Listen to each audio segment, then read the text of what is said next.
Mito lives a miserable life where she's mistaken for a boy and catches the attention of a weird, pretty vampire who prefers to suck the blood of human boys. On a rainy and cold night, Mito Yamamoto stands at the edge of a bridge, ready to take a leap of faith. The cars on the road continued to pass by and acted like she didn't even exist. Mito decided the show wasn't worth the start, and she jumped off. As she falls, time slows down for her, and she can see the raindrops as her life flashes before her eyes. At that moment, she knew that she didn't want to die. One of the prettiest vampires known to man shows up and saves her. To reward himself, he bites her neck and tastes her blood. It was either in agony or pleasure, but she moaned when he took her blood. On some other side of the world, in an isolated tower, a group of vampires have gathered together to select who will be their next lord. The next lord of the vampires would be someone who had found their destined partner and received their blood. Everyone in the room concluded it would be a vampire known as Ruse. They all sounded pathetic because they didn't even bother giving themselves a chance. In the modern-day city, Mito gets fired from her job because she sleeps at her workplace. The universe decided to make her both homeless and jobless. Her boss also complained about a lot of girls flocking into the restaurant to look for her, which made the male customers uncomfortable. I mean, customers are still customers, but sure thing. Fire the only person dragging a crowd to your rundown establishment. Also, everyone seems to think she's a boy. While she walks through the streets, some schoolgirls see her and get psyched up. She just had to have the body of a boy and the feminine aura to match it. She sits by the side of the road as she counts the little pennies she has left. Mito's parents died in a house fire when she was still very young, which caused her suffering to start at quite an early age. It didn't help that all her extended relatives found her a nuisance. She just kept getting passed around like a ball at sports practice.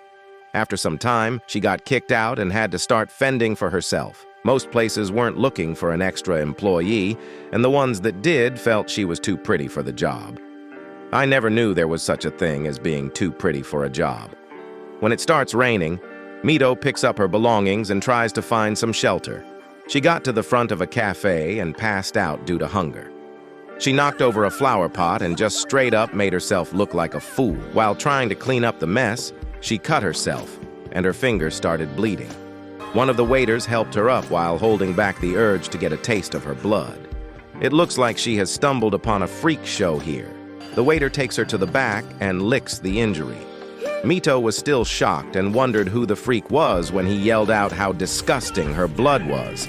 Now, not only is she jobless and homeless, but her blood also tastes horrible. Is there anything that seems to be going well for this poor lad? The guy who licked her blood is Ruka, and he's the vampire who saved her in the first clips of the show. He nearly choked on the disgusting blood he just tasted. Ruka chases her out of the shop and calls her a disgusting man. At least she's not the creep who tries to lick the blood of others.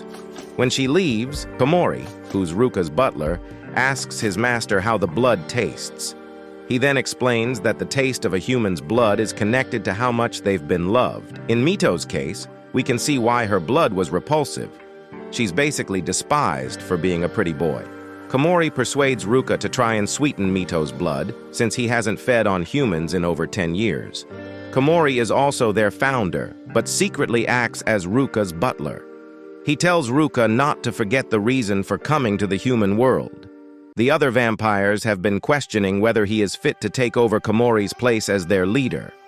On the other hand, Mito's luck continues on a downward spiral as a biker splashes water on her. As she walked past the bridge, she decided it was time for the credits to roll in.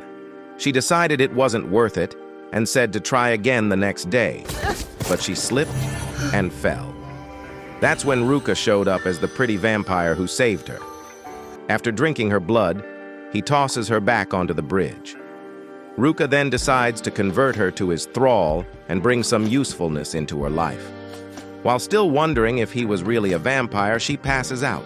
Just great. Ruka actually ended up killing her instead of saving the poor girl. So much for becoming a vampire's thrall. Mito wakes up in Ruka's room inside a boy's dormitory, where he stays. He tells her to hop in the shower and get out as soon as possible. He wasn't planning on making a scaredy cat like her his thrall. Out of desperation, Mito says that she'll become his thrall. It's not like she has any other choice in her life. Ruka just threw her into the bathroom and told her to stop being too desperate. He tells her that the only way to make her blood taste better is for him to love her. Remember that he thinks that he's talking to a guy. You can see where this is just all forms of wrong. Ruka tells Mito that he'll begin to love her every day and make her blood taste better. As Mito prepares for her bath, Ruka tells her that he's been looking for a boy since he can't suck the blood of human women.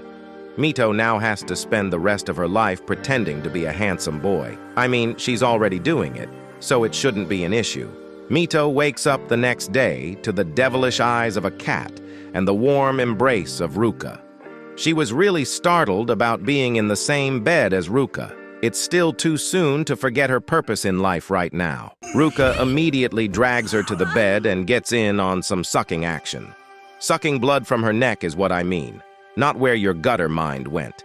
Of course, her blood still tasted very awful. She was worried about the hole in her neck, but Ruka quickly healed it. After that, Mito notices the small bat flying around the room. It then transforms into Komori, who makes his appearance. The butler gives Mito a school uniform to change into. Starting that day, she would be attending Hijirigauka's boys' academy. It's surprising that her looks would even fool a vampire. After living for so long, they can't even tell the difference between a male and a female. Mito dresses up and follows Ruka to class. She introduces herself to the class, and everyone immediately comments on how good-looking she is. Takara, the blonde-haired guy who also works at the shop with Ruka, introduces himself to her. He wastes no time revealing how lonely and sad he is by asking Mito to introduce him to any cute girls that she knows. Seriously, how is no one able to tell that she's a girl?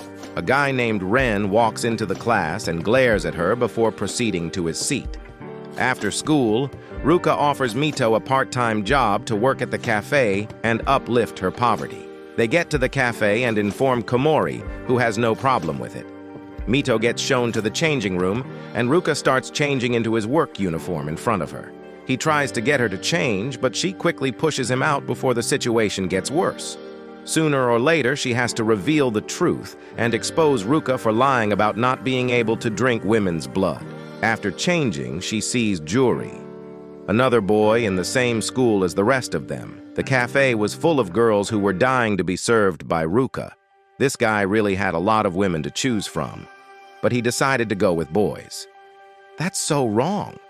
The sight of the girls around Ruka just made Mito feel more awful about herself. While she goes to get something from the pantry, Juri confronts her and says that she's hiding something from the rest of them. Finally, someone who has actual eyes. He doesn't know what it is, but he assumes that Mito is just trying to use Ruka for her own benefit. Maybe his eyes are not as clear as I thought. Mito gets backed up, and she bumps into a shelf. Ruka quickly rushes to save her as the pots fall, and he ends up getting injured. She then takes Ruka back to the dormitory to get some rest. Mito immediately gets on the bird and opens her shirt for Ruka to suck her blood. She suddenly got into this faster than expected. Ruka immediately dives on top of her and sucks her blood. He still chokes because of how disgusting it tastes. Mito felt sad about her blood tasting bad, but Ruka told her it was just because he drank too fast. He then gives her a necklace that measures the taste of human blood. When her blood becomes sweet, the color changes to red. For now, it has a dark blue color. She still had a long way to go on this love journey. She asks him why he can't drink the blood of women, and Komori reveals that Ruka is just obsessed with 2D girls. Seriously, that's it? You'd be expecting some kind of deep lore, but he's just more interested in girls that don't exist. What a poor and sad vampire.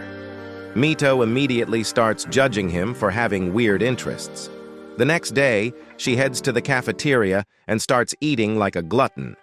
Takara and Juri came to ask her how Ruka was able to cover. The foolish vampire just ended up binge-watching one of his stupid girly shows. The next leader of the vampires is a foolish otaku and an obsessed one at that. She decides not to reveal the fool's secrets and just tells them that Ruka is doing fine. She tells Juri that she actually has a secret, but it's not something that would hurt Ruka or any of them. Ren suddenly pulls up at the entrance with his bike, and Juri tells Mito how Ren is a hopeless delinquent who's always getting into fights. It can't be an all-boys school without a bit of debauchery. Juri warns her not to get involved with him. Just as she went back to her room, she bumped into Ren, who looked like he'd been waiting for her. Can the universe allow this girl to catch a break? Ren takes her to the back and asks why she's hanging out with a vampire. Luckily, Ruka comes to her rescue. He then started to suck her blood and talk about how he sees her as one of those anime girls. Mito got offended and ran away. During judo practice, she gets matched up with Ren. He quickly tosses her on the ground before taking her out to talk again. Is he just obsessed and lonely? He sees the bite mark on her neck and asks if she's going out with Ruka. Yeah, he's definitely jealous. He tells her that if Ruka continues to drink her blood, she will become a vampire and have nowhere to go. He obviously doesn't know her condition because this is the best deal she can get in her life right now. Mito lashes out and tells him that Ruka is the only one who has accepted her and she has nowhere else to go. Ren, being a stubborn idiot, told her that he'd work hard to protect her regardless of how she felt. Just like that, Mito seems to have found herself in a love triangle. Thanks for watching, guys. If you enjoyed this, don't forget to like and subscribe to the channel for more amazing content.